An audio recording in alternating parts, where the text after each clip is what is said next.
హల్లెలూయా. 2025 2025 సంవత్సరమున మొదటి ఆదివారం సంఘములో కూడి వచ్చిన మిమ్మల్ందరికీ క్రీస్తు యేసునందున మిమ్మల్ందరినీ స్వాగతించి దేవుడు మిమ్మల్ని దీవించాలని సెలవిచ్చిన వాక్యం మీకు అనుగుణంగా ఉన్నారని నేను కోరుకుంటూ దీవిస్తున్నాను. హల్లెలూయా, హల్లెలూయా. నూతన సంవత్సరం మనకు ఒక నూతన బంధత్వం ఏర్పరచబడుతుంది. హల్లెలూయా. నూతన సంవత్సరము నూతన బంధత్వం ఏర్పరచబడుతుంది. అది మొదటి వారమందు వాక్యానుసారమై మనం ధ్యానించబోతున్నాం. హల్లెలూయా.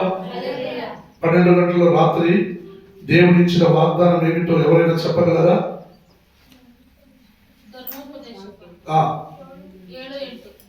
7వ అధ్యాయం రైట్. ఏమన్నాడు?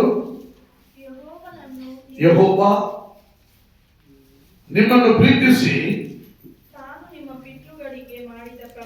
ತಾನು ನಿಮ್ಮ ಪಿತೃಗಳಿಗೆ ಮಾಡಿದ ಪ್ರಮಾಣವನ್ನು ನೆರವೇರಿಸಬೇಕೆಂದು ಐಗುಪ್ತರ ಅರಸನಾದ ಫಾರೋಹನ ಕೈಗಳಿಂದ ದಾಸರಾಗಿ ನಿಮ್ಮನ್ನು ಬಿಡುಗಡೆ ಮಾಡಿ ತನ್ನ ಭುಜಬಲವನ್ನು ತೋರಿಸಲು ఆమేన్. హల్లెలూయా, హల్లెలూయా. సింపుల్ గా యెహోవా తన బాహుబలము చేత మిమ్మల్ని విడిపించెను. హల్లెలూయా. యెహోవా తన బాహుబలము చేత మిమ్మల్ని విడిపించెను. చెప్పండి ఆమేన్. హల్లెలూయా, హల్లెలూయా, హల్లెలూయా. యెహోవా తన బాహుబలము చేత మిమ్మల్ని విడిపించెను. హల్లెలూయా. సాక్షి చెప్పిన వారు అనేకులు, కొందరు సాక్షి చెప్పారు. ఎప్పుడు బలహీనంలో ఉండేవాడిని, ఈ క్రిస్మస్ నెలలో నాకు ఏ కొరత లేకుండా నేను బలహీనము లేకుండా ఉన్నాను అని వారు చెప్పిన సాక్షి అపవాదం సిగ్గుపడినారు. వీరిని ఎలాగైనా కింద పడేయాలని ఆలోచించారు. ఆ 1వ తారీఖే వారిని కింద పడేసినారు. హల్లెలూయా. అపవాది ఎదురు చూస్తుంటాడు, కానీ మనము కింద పడినా లేయగలం, లేచినా వెళ్ళగలం. హల్లెలూయా, హల్లెలూయా. ఆయన పడిన చోట్లోనే కొంచెం ముందు ఒకప్పుడు నేను కూడా పడినా. హల్లెలూయా. అదే స్థలంలో నేను కూడా పడినాను. చేతికి కొన్ని రోజులు కట్టేసుకుని ఉన్నాను. హల్లెలూయా. ఆయన వాక్యం నన్ను బలపరిచినది. అదే స్థలంలో మన గోవిందప్ప గారిని కూడా కింద పడదోసినాడు. ఆయన బలపరిచి ఈ రోజు సంఘంలో కూర్చొనున్నాడు. హల్లెలూయా. సంఘం పోతావా అని ఆయన బాధ పెట్టిండు. ఆయన ఈరోజు అపవాదాన్ని సిగ్గుపడించి సంఘంలో వచ్చి కూర్చొనున్నాడు. హల్లెలూయా. ఇదే దేవుని ఒక బలమైన కార్యం. అందుకే దేవుడు అన్నాడు, యెహోవా బాహుబలము చేత మిమ్మల్ని విడిపించెను. హల్లెలూయా. నూతన సంవత్సరమందున నూతన బంధత్వం దేవుడు ఏర్పరచబోతున్నాడు. నెహెమీయా గ్రంథములో 8వ అధ్యాయం, నెహెమీయా గ్రంథములో 8వ అధ్యాయం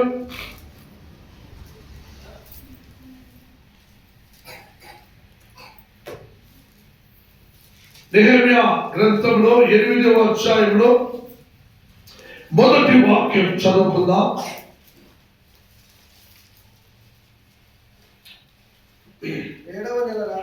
7వ నెల రాగా ఇశ్రాయేలీయులు తమ పట్టణములలో నివాసులై ఉండిరి. గమనించండి, ఒక పట్టణములో ఇశ్రాయేలు వారందరూ ఒక నివాసులుగా కూడి వచ్చినారు. హల్లెలూయా.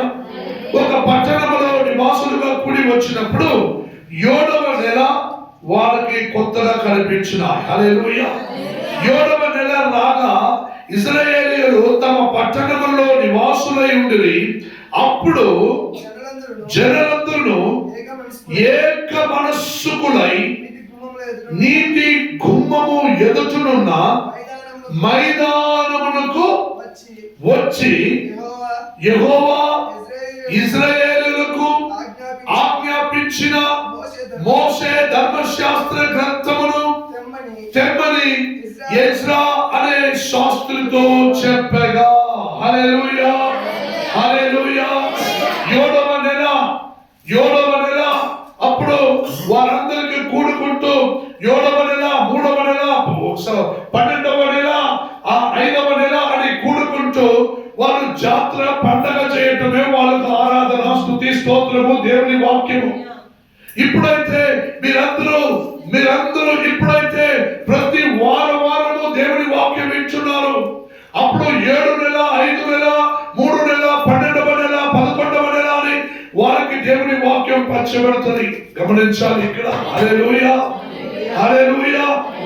అలా ఆ కాలంలో ప్రతి వారము వారికి దేవుని వాక్యము లేదు.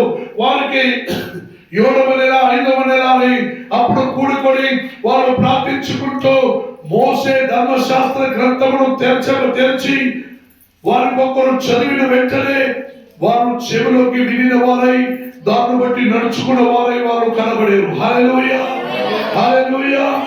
అందుకే వాక్యం సెలవిస్తున్నది, వారు ఏక మనస్సుకులై నీటి గుమ్మము ఎదుగునున్న మైదానమునకు వచ్చింది. హల్లెలూయా.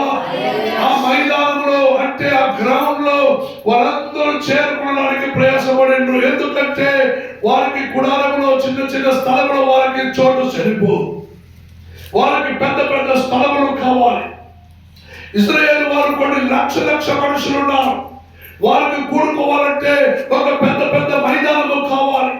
ఆ మైదానంలోనే వారు ప్రభుని నామమును మహిమపరచడానికి, స్తుతించడానికి, ఆరాధించడానికి చేయటం, దేవుని వాక్యం వినటకు వారు తనను తామే సిద్ధపరచుకోవటం. హల్లెలూయా. ఇప్పుడైతే కొన్ని లక్షల మనుషులు రాలేకపోయినా కొన్ని వందల మనుషులతో ఒక చిన్న సంఘంలో కట్టబడి ఆ సంఘంలో ప్రతి వారము దేవుని వాక్యం వినబడుతున్నది. హల్లెలూయా. వాళ్ళక్కడ ఎలా కూడారంటే 7వ నెలలో ఇశ్రాయేలు వారందరూ ఏక మనస్సుకులై. హల్లెలూయా, ఏక మనస్సుకులై. హల్లెలూయా. దినమంతటిలో రోజు పనికి పోయేవారు, కూలి పనికి పోయేవారు, పక్కింట్లో ఉన్నవారు, ఊళ్ళో ఉన్నవారు, గ్రామంలో ఉన్నవారు, ఏదో ఒక కార్యం జరిగినా, ఏ ఒక్క పట్టణంలో ఏది జరిగినా అన్నిటినీ మనసులో పెట్టుకొని ప్రతి ఒక్కరికొక్కరు వాళ్ళందరూ మన వాళ్ళే, వాళ్ళందరిలో ఏక మనస్సు కనబడిన, వాళ్ళందరిలో ఒక్క హృదయం కనబడినది. వాళ్ళు వేరే, మనం వేరే అని అనుకోలేదు. వాళ్ళందరూ ఒక కులానికి చెందిన వారు, వాళ్ళందరూ ఒక సంతతి వారు, వాళ్ళందరూ దేవుని బిడ్డలు అని ఒక హృదయం వారిలో కనబడిన. నువ్వు వేరే, నువ్వు పెద్దనైనా, చిన్నైనా, నువ్వు మామనే బామంది అని చెప్పుకుంటూ నువ్వు వేరే నేను వేరే అనుకోవడం లేదు. వాళ్ళు మనమందరూ ఒక కుటుంబంలో ఒక భార్య, భర్త, 2 పిల్లలు, వారి అమ్మ, నాయన, అవ్వ, అత్తని, కోడలని ఎలా ఒక కుటుంబంలో ఉంటారో ఆ ప్రకారం ఆ నాడిలో పట్టణంలో ఇశ్రాయేలు వారు అందరూ ఒకే కుటుంబముగా కూడి ఉండేటప్పుడు వాళ్ళు ఏక మనస్సు కలిగినది. హల్లెలూయా. ఏక మనస్సు కలిగినది.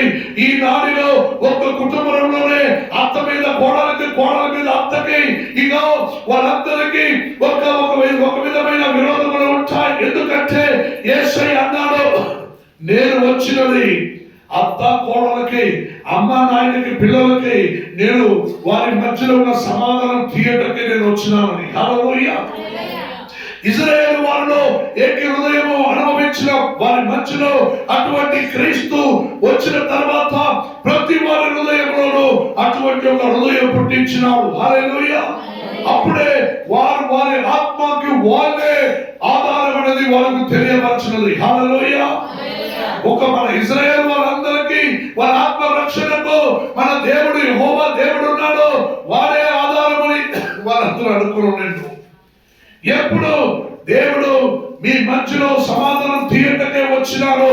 అత్త కోడలు, అమ్మ కొడుకోని మధ్యలో నేను ఒక సమాధానం తీయటకే వచ్చినాను. ఎందుకంటే నీవు ఒక్క బలముతో ఉన్నావు కాబట్టి నీకు దేవుని రాజ్యం గురించి తెలుసుకోవడం చాలా కష్టంగా ఉంది. హల్లెలూయా.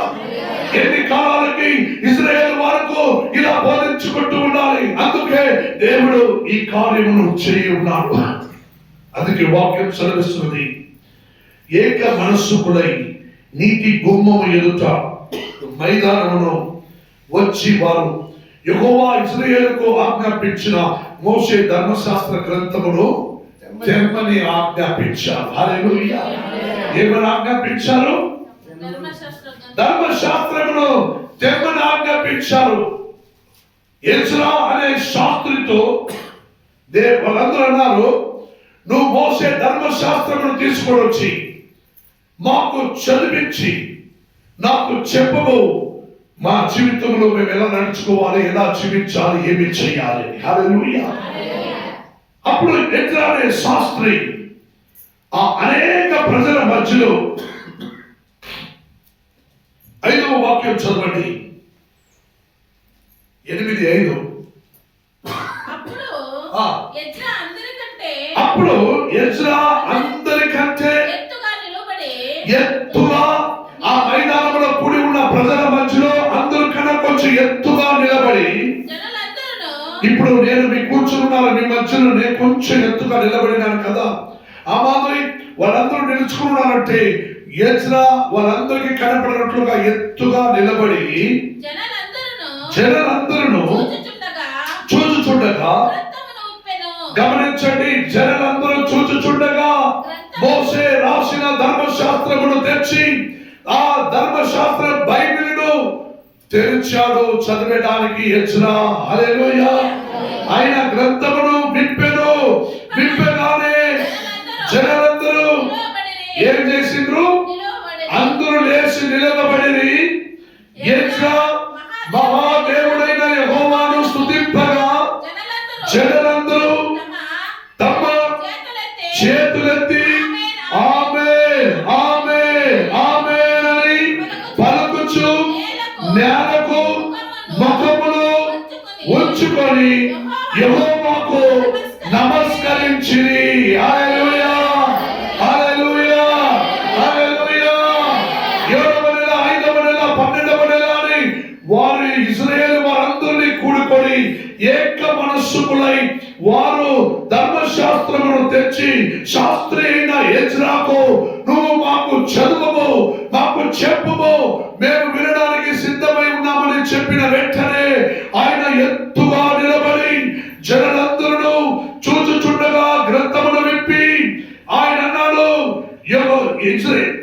మన దేవుడైన యెహోవా స్తుతింపగా జనులందరూ తమ చేతులెత్తి ఆమేన్ ఆమేన్ అని చెప్పి ఆయన్ని తల ఉంచుకుంటూ నేలకి వంగి నమస్కరించి. హల్లెలూయా హల్లెలూయా హల్లెలూయా. 8వ వాక్యం చదవండి. 8వ వాక్యం. ఇటువలనే వారు దేవుని గ్రంథమును స్పష్టముగా చదివి వినిపించి జనులు బాగుగా గ్రహించినట్లు దానికి అర్థము చెప్పిరి. హల్లెలూయా. ఏం చెప్పిరి? ఇవి ఆధారమై, ఈ ధర్మశాస్త్రం ఇచ్చిన ఈ బైబిల్ ఆధారమై, ఈ ధర్మశాస్త్రం ఆధారం పెట్టుకొని అనేక స్థలములలో సంఘము కట్టబడి, సంఘములో ఒక శాస్త్రిగా ఒక సేవకు నిలబెట్టించి ఆ సంఘములో అనేకుడిని కూడి రాబట్టుకు దేవుడు రాకడ సమయం వరకు లేదా నువ్వు మరణించే మరణం వరకు ఇలా ప్రతిరోజు ప్రతి వారము జరగటకు మనకి ఆదివారమును ఏర్పరించబడి 7వ నెల 5వ నెల 12వ నెల అని కాకుండా మైదానములో చేరకుండా అప్పుడప్పుడు అందరూ మైదానంలో చేరాలంటే అవి కొంచెం కష్టమే. మీరు గమనించారా? ఎక్కడ చూసినా ఈ ముసల్మాన్ సమాజంలో పండుగలు వస్తే వాళ్ళందరూ మైదానంలోనే చేరటం. హల్లెలూయా. వాళ్ళు ఎక్కడెక్కడ మైదానం ఖాళీ ఉంటుందో మీరు ఎక్కడ చూసినా వాళ్ళు కొంచెం స్థలం తీసి మైదానంగా గ్రౌండ్ మారి చేసి పెట్టుకొని ఉంటారు. హల్లెలూయా. పాత నిబంధనల ప్రకారం ఇవన్నీ వాళ్ళు అలా గ్రహించుకుంటూ వాడుకుంటున్నారు. కానీ కొత్త నిబంధనల ప్రకారం యేసు మందిరములో ప్రవేశించి ధర్మశాస్త్రమును విప్పి బోధించి వాళ్ళని హెచ్చరించాలని అన్నప్పుడు ఆ ప్రతి ఒక్కరూ క్రైస్తవుని మార్గమును వెంబడుతూ ఒక సంఘమును కట్టబడి ఆ సంఘములో ఒక శాస్త్రి అనే ధర్మ సేవకుడుగా ఒక సేవకుడు నిలబెట్టించి ఈ ధర్మ పారాయణ మీకు చెప్పటకు ఈ ఆలయంలో దేవుడు మీకోసం ప్రతి ఆదివారమును ఏర్పరిచి ప్రతి వారము నువ్వు వాక్యం వినడానికి వెళ్ళడానికి సిద్ధపడమని ప్రతి వారము ఒక్కొక్క వాక్యమును బట్టి నీతో చెప్పుకుంటూ నీకు వివరించడానికి ఒక దైవ సేవకుడిని పెట్టబడి ఉన్నది. హల్లెలూయా, హల్లెలూయా. ఇది ఏదో కాలానికి ఒక వ్యాపారం, ఒక బిజినెస్ లాగా ఒక స్థలము కట్టి ఒక సంఘము కట్టి అనేకుడిని పిలవటం, అనేకులకు ఇవ్వబడి చెప్పటం కాదు. ఇది ఇశ్రాయేలు వారికి దేవుడిచ్చిన వాగ్దానమై ఉన్నది. ప్రతి వారు కూడి రావాలి, కూడి వెంటనే అక్కడ స్తుతింపబడాలి, అక్కడ ఆరాధన చేయాలి, అక్కడ దేవుడి వాక్యం వారికి ప్రబోధించాలి, అవి అర్థం కూడా వారికి చెప్పాలి. హల్లెలూయా. అందుకే ఈ మొదటి 2025 సంవత్సరమున ఈ మొదటి వారం మీకు హెచ్చరించడానికి ఈ వాగ్దానం చెప్పబడుతుంది. హల్లెలూయా. ఇటువలనే వారు దేవుని గ్రంథములో స్పష్టంగా చదివి వినిపించి జనులు బాగుగా గ్రహించినట్లు దానికి అర్థము కూడా చెప్పిరి. హల్లెలూయా, హల్లెలూయా. అందుకే ప్రియమైన దేవజనులారా 9వ అధ్యాయంలో గ్రంథము మాటలు విని ఏడవ మొదలు పెట్టగా అధికారి అయిన నెహెమియా, యాజకుడైన శాస్త్రీయులు యెజ్రాయేలు జనులకు బోధించు లేవీయులను, మీరు దుఃఖపడవద్దు, ఏడవద్దు, ఈ దినము మీ దేవుడైన యెహోవాకు ప్రతిష్ఠిత దినమని జనులతో చెప్పి చప్పట్లు కొట్టి దేవుని పరచండి. హల్లెలూయా, హల్లెలూయా, హల్లెలూయా. యెజ్రాయేలు శాస్త్రి ఆ మైదానంలో దేవుని వాక్యం బైబిల్ తెరిచి వాళ్ళకి చెప్పుచుండగా, అవి అర్థం చెప్పుచుండగా వారందరూ ఏం చేశారంటే వారు ఏడవటకు ప్రారంభించారు. హల్లెలూయా. దేవుని ఆరాధించినప్పుడే మన సంఘంలో ఉన్న వారు ఎవరు ఏడవరు. హల్లెలూయా. కన్నీళ్లు విడిచి స్తుతించారు, కన్నీళ్లు విడిచి ప్రార్థించారు. ఇక దేవుని వాక్యం చెవుల వినడంలోనే వారికి ఏర్పు రావాలంటే అది అసాధ్యమే కదా. క్రైస్తవ సహవాసంలో ఉన్న వారికి దేవుడు హెచ్చరించి ఆశీర్వదించి ఇచ్చిన వాగ్దానం వలె వారి కన్నులో నీళ్లు కూడా లేకుండా అయిపోయినది. హల్లెలూయా. ఎందుకంటే మీరు ఏడవకండి, మీకోసం నేను ఏడ్చినానని దేవుడు అన్నాడు కదా.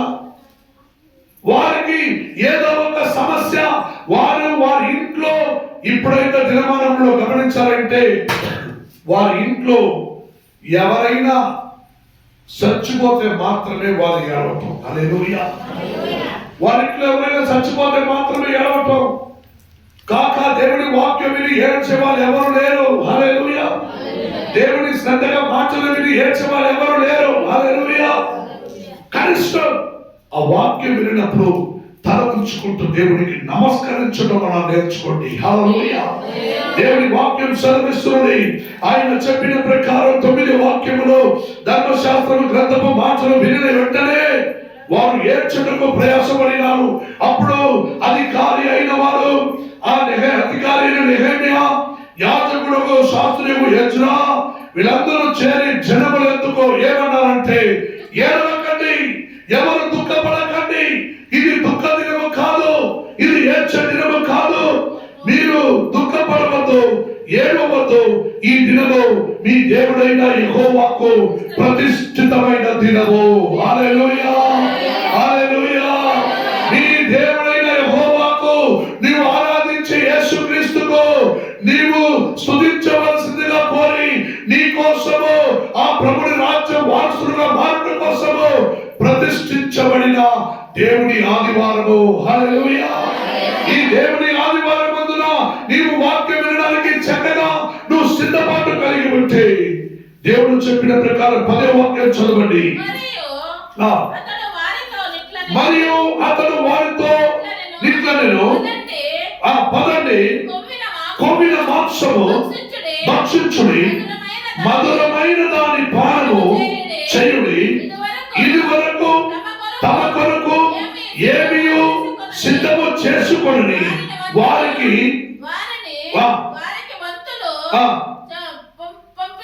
పంపించుడి. ఏదైనా ఈ దినము మన ప్రభు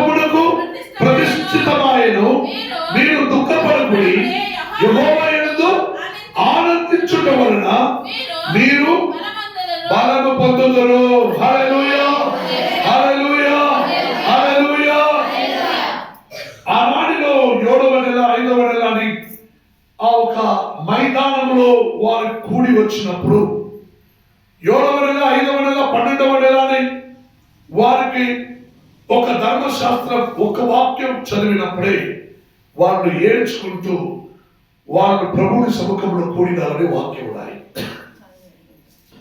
ప్రతి ఆదివారం ప్రతి ఒక్క ధర్మశాస్త్రంలో వాక్యమును బట్టి నీతో బోధించుచుండగా క్రైస్తవులైన మీరు, ప్రభువును అంగీకరించిన వారైన మీరు కనిష్టం ఏడుపు రాకపోయినా అవి చెవులోకి మనస్ఫూర్తిగా విశ్వాసించువారైనా మీరు మారాలని వాక్యం సెలవిస్తుంది. హల్లెలూయా.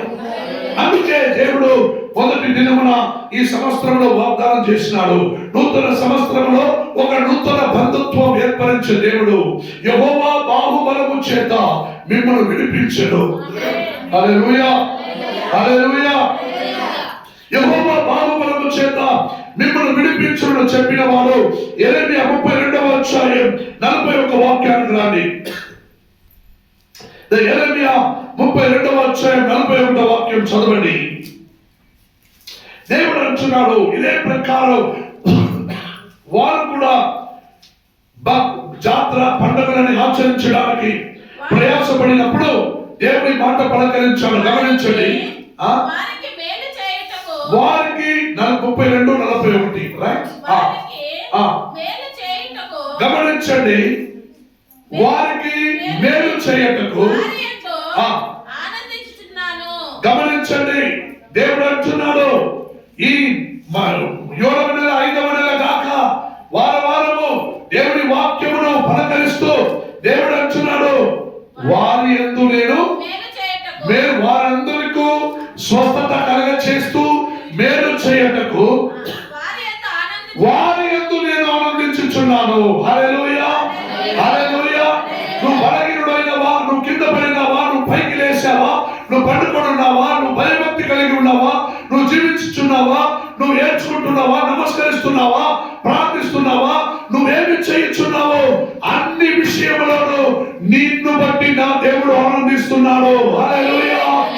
అన్ని విషయములలో నీ గురించి నా దేవుడు ఆనందిస్తున్నానని దేవుడు అంటున్నాడు. హల్లెలూయా, హల్లెలూయా. అదైతే నువ్వు అడగవచ్చు, నేను కింద పడినా, నేను బలహీనుడైనా, నేను ఓడిపోయినా, నేను మరణించినా, నేను బలహీనుడైనా నువ్వు నాలో ఆనందిస్తావా దేవాని? హల్లెలూయా. దేవుడు అలా చెప్పలేదు. హల్లెలూయా. నువ్వు కింద పడినందువల్ల నేను ఆనందిస్తున్నానని దేవుడు చెప్పలేదు. హల్లెలూయా. నువ్వు కింద పడినా, నువ్వు విశ్వాసము పోకుండా, విశ్వాసం వదలకుండా ఉన్నావే, అందులో నేను ఆనందిస్తున్నాను. హల్లెలూయా. నువ్వు జారి పడినా, నువ్వు నమ్మకం పోగొట్టుకున్నా ఉన్నావే, అందులో నేను ఆనందిస్తున్నాను. హల్లెలూయా. నువ్వు ఎంత బలహీనుడైనా, నువ్వు బలహీన సమయమందు నువ్వు ఓడిపోకుండా, నువ్వు మాటలతో పాపం చేయకుండా నన్ను విశ్వాసిస్తున్నావే, అందులో నేను ఆనందిస్తున్నాను. హల్లెలూయా. నీ విషయంలో నా దేవుడు ఆనందిస్తున్నాడు. ఏ విషయంలోనూ నా దేవుడిని వదిలిపెట్టాడు. నువ్వు సంవత్సరం ప్రారంభంలోనే కింద పడినావా, బలహీనుడైనావా, జ్వరంలో బలవుతున్నావా, భయపడవద్దు. ఈ సంవత్సరం అంతటిలో ఎప్పుడు పడతానో, ఎప్పుడేమవుతో అనుకున్న దానికన్నా నేను పడినాను, నేను లేచి నిలబడినాను. హల్లెలూయా, హల్లెలూయా. అందుకే పైకి చదవండి అదే వాక్యం. నా పూర్ణ హృదయముతోను, నా పూర్ణ ఆత్మముతోను ఈ దేశములో నిశ్చయముగా వారిని నాటెదను. హల్లెలూయా. వారిని నాటెదను. ఉన్న చోట్లోనే వాళ్ళ ఇంట్లో ఏముందో దాన్ని బట్టి వాళ్ళని ఆశీర్వదించి వాళ్ళు ఎక్కడ ఉన్నారో అక్కడే నేను నాటెదను. హల్లెలూయా. నాటెదను అంటే పంటలు చేసే రైతులకు తెలుస్తాయి, నాటితే ఏమొస్తాయి. హల్లెలూయా. ఒక విత్తనాలు నాటితే అందులో ఏమొస్తాయి. హల్లెలూయా. కొన్ని కాలాలు వచ్చినప్పుడు వారు నాటిన పంటలు మంచి కోత కోసే సమయాలు వస్తాయి. హల్లెలూయా. మంచి పంటను కోత కోసే సమయాలు వస్తాయి. ఆ కోత కోసే సమయంలో వారిని నాటబడినది, విత్తబడినది అన్నింటినీ జ్ఞాపకాలకు వస్తాయి. హల్లెలూయా.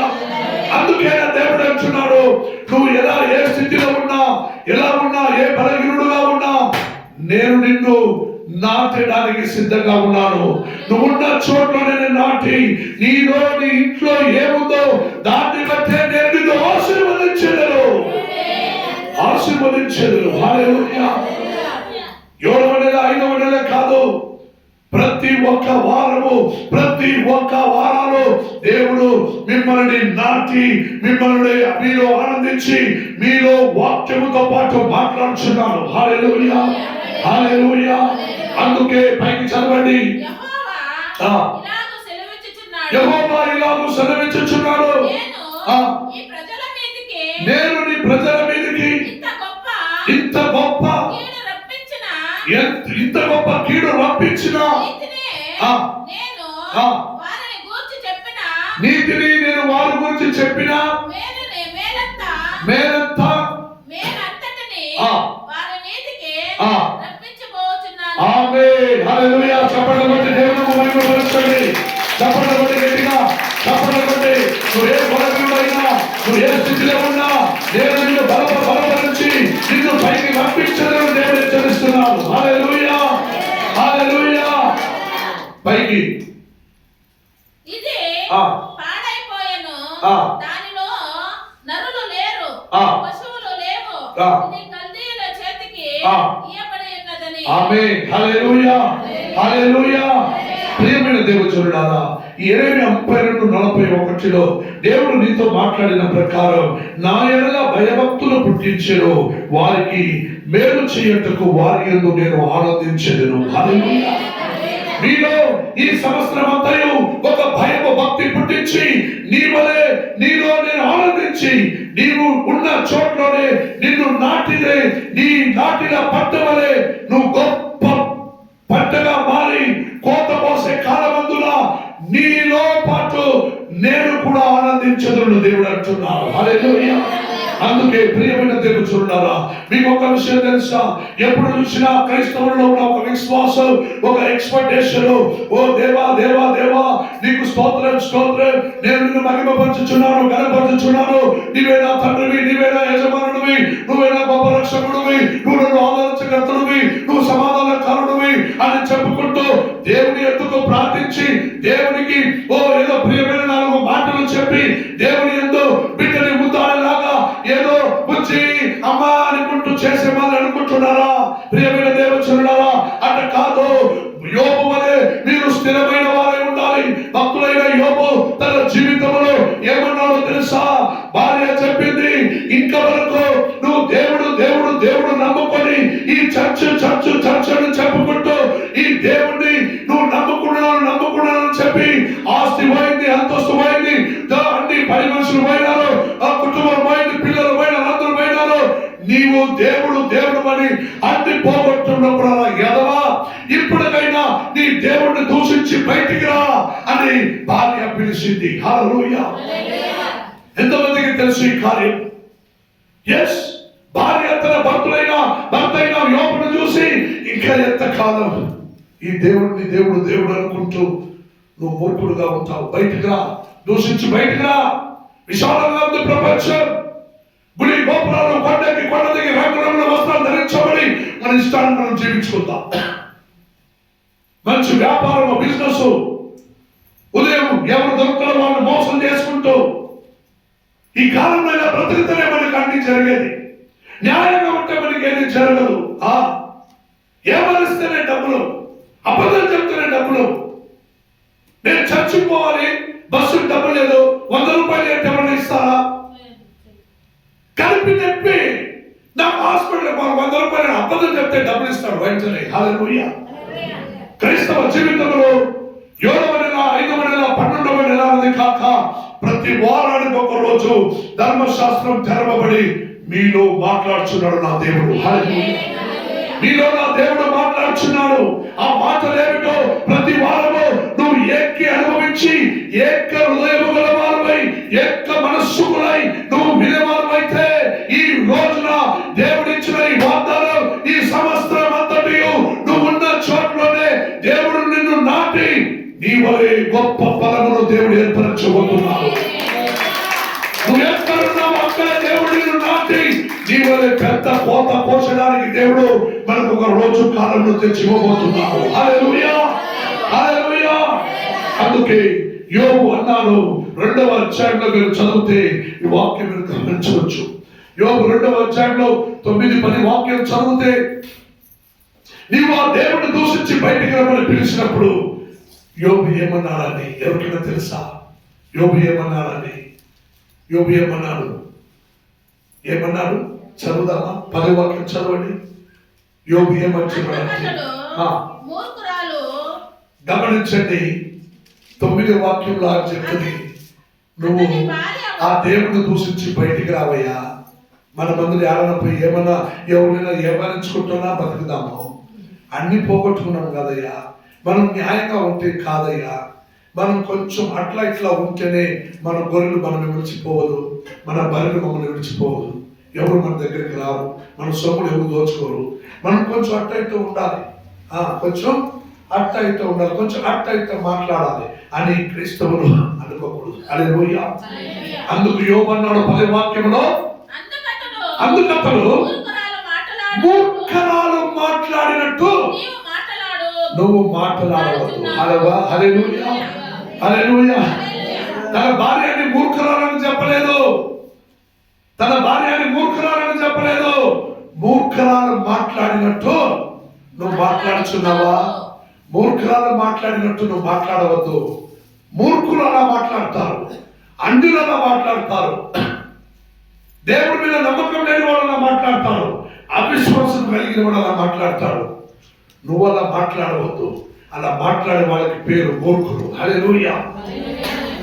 మూర్ఖులు మాట్లాడినట్టు నువ్వు మాట్లాడుచున్నావా అని చెప్పి పైకి చెబుతున్నాడు. చదవండి.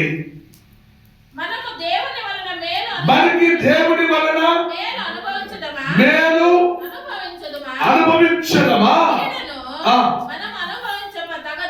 కీడును కూడా మనం అనుభవించదగదా? హల్లెలూయా. క్రైస్తవులో ఉన్న ఎక్స్పెక్టేషన్, ఒక నిరీక్షణ, నేను బాగుపడాలి, నేను అలా ఉండాలి, నేను ఇలా ఉండాలి. యోబు వల్లే నీలో ఉన్నవన్నింటినీ దేవుడు తీస్తాడంటే, నాశనం చేస్తున్నాడంటే, నిర్మూలమవుతుందంటే అందులో దేవుని కారణం కూడా ఉంటుంది. ఎందుకంటే నీవు ఉన్న చోటులో నిన్ను అలుగు నాటడానికి దేవుడు నిన్ను విత్తనాలుగా ఉపయోగించబడతాడు. నిన్ను విత్తనాలుగా ఉపయోగించబడడానికి దేవుడు నీ గురించి ఒక తీర్మానం. ఎందుకంటే యెరెమీయా భక్తుడు అంటున్నాడు, నీలోనే నా దేవుడు ఆనందిస్తాను. హల్లెలూయా. నీలోనే నా దేవుడు ఆనందిస్తాను.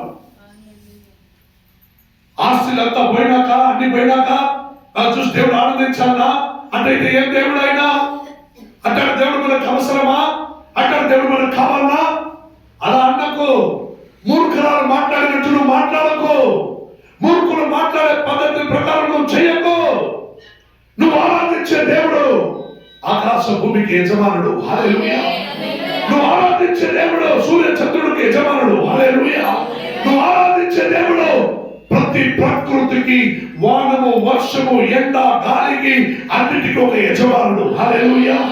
అటువంటి గొప్ప దేవుడిని ఆరాధించడానికి నీకు జీవము కలిగి ఉన్న రోజు వరకు ఈ చెవులోకి వాక్యం వినమని దేవుడు నీతో మాట్లాడుతున్నాడు. హల్లెలూయా. అందుకే మైదానంలో కూడి రావాలంటే చచ్చిపోయినాక వాళ్ళు రారు, బలహీనంలో ఉన్న వాళ్ళు రారు. అందుకే సంఘము కొత్త నిబంధన ప్రకారం కట్టబడి, సంఘంలో మీకోసం ఒక యాజకుడుగా పెట్టబడి, ఆయన వలె ధర్మశాస్త్రము మోసే రాసింది గాక నా ప్రభు క్రీస్తు సువార్తను కూడా నీకు ప్రకటించమని ఒక దైవ సేవకుడిని పెట్టబడి సంఘంలో ప్రతి వారము దేవుడు నీతో మాట్లాడుచున్నాడు. హల్లెలూయా, హల్లెలూయా, హల్లెలూయా. మూర్ఖురాలుగా ప్రవర్తించకు, మూర్ఖుడు మాదిరిగా మాట్లాడకు. ఇదేమిది చర్చికి పోయి వచ్చినాడే, నాకెందుకు ఈ స్థితి? ఇదేమిది చర్చికి పోతున్నారు కదా, నాకెందుకు ఈ బాధ? ఇదేమిది నేను ఆరాధిస్తున్నానే, నాకెందుకు ఈ రోగము? ఇదేమిది నేను ప్రభువును నమ్ముకున్నానే, నాకెందుకు ఈ గాయాలు? హల్లెలూయా. ఈ శరీరం మట్టికి చేరింది, అది నశించిపోయినా దాని గురించి ఆలోచించము, చింతించము. నీ ఆత్మ దేవుని రాజ్యానికి చేరినది. నీ శరీరము రక్తము మాంసము దేవుని రాజ్యానికి రాదు. హల్లెలూయా. నీ శరీరము నీ రక్తము మాంసము దేవుని రాజ్యానికి రాదు. హల్లెలూయా. నీ ఆత్మ మాత్రమే దేవుని రాజ్యానికి సంబంధించినది. అందులో నువ్వు మరణించే స్థితిగతికి అయిపోయి వ్యాధి నిన్ను పీడించి రోగంలో మునిగిన నీ శరీరమును బాధించడానికి ప్రయాసపడినా నీకు మరణపు కాలము దగ్గరైనా నువ్వు విడనాడిని ఒక బలమైన విశ్వాసము కలిగి ఉండు. నాలో నా దేవుడు ఆనందిస్తున్నాడు. హల్లెలూయా. నా గురించి నా దేవుడు ఆనందిస్తున్నాడు. హల్లెలూయా. పోయేవంతా పోని, ఉండేవంతా పోని, అయినా నా ఆత్మ నా ప్రభుని పాదంలో చేరితే అంతకన్నా మేలు నాకు ఇంకేమున్నది. హల్లెలూయా. హల్లెలూయా. కోటి కోటి కోటి ఆస్తులు సంపాదన చేసి నీ ఆత్మ నష్టపడితే నీకేమి లాభమని వాక్యం అడుగుతున్నది నిన్ను. ఈ రోజు రాత్రి నీ ప్రాణం అడిగితే నీవు నీ ఆస్తి ఇల్లు వాకులు నువ్వు ఏం చేయబోతున్నావని దేవుడు అడుగుతున్నాడు. హల్లెలూయా. అందుకని ఉండేది ఒక్కటే ప్రాణం. ఆ ప్రాణం అది మనకు పోయినా మన ప్రభునందు జీవించడానికి నిత్య జీవం ఒకటి ఉంది. అందుకని ఏ ఆపత్తు వచ్చినా, బలహీనమైన రోగం వచ్చినా, వ్యాధి అయినా దేని గురించి భయపడకండి. క్రైస్తవ సహవాసంలో ఉండేవారు దేని గురించి భయపడకండి. మీ ఇంట్లో ఏముందో కొంచెం పిండి నూనె ఉందా దాన్ని బట్టి ప్రార్థించండి. నీ చేతిలో ఏముంది, 5 రూపాయలు మాత్రమే ఉందా దాన్ని బట్టి ప్రార్థించండి. హల్లెలూయా. హల్లెలూయా. అనేక సినిమా స్టైల్లో ఉన్నవారు చెబుతారు, నేను 10 రూపాయలు ఎత్తుకొని చెన్నైకి వచ్చినాడు, ఈ రోజు నేను పెద్ద ఫిల్మ్ యాక్టర్ హీరోగా మారినానని అంటారు. హల్లెలూయా. నేను చేతిలో బస్సు కూడా డబ్బులు లేకుండా ఈ చెన్నై నగరానికి నేను దొంగతనంగా వచ్చినాను, నేను ఇప్పుడు గొప్పగా ఉన్నానని చెప్పుకుంటారు. హల్లెలూయా. 10 రూపాయలు పెట్టుకొని వచ్చినాను, 5 రూపాయలు లేకుండా వచ్చినాను, బలహీనుడుగా వచ్చినాను, తినే అన్నం లేకుండా వచ్చినాను, బట్టలు లేకుండా వచ్చినాను, ఇప్పుడు నాకు బోళ్ళంత కోట్లు ఉన్నాయని అక్కడ అనుకుంటున్నారు.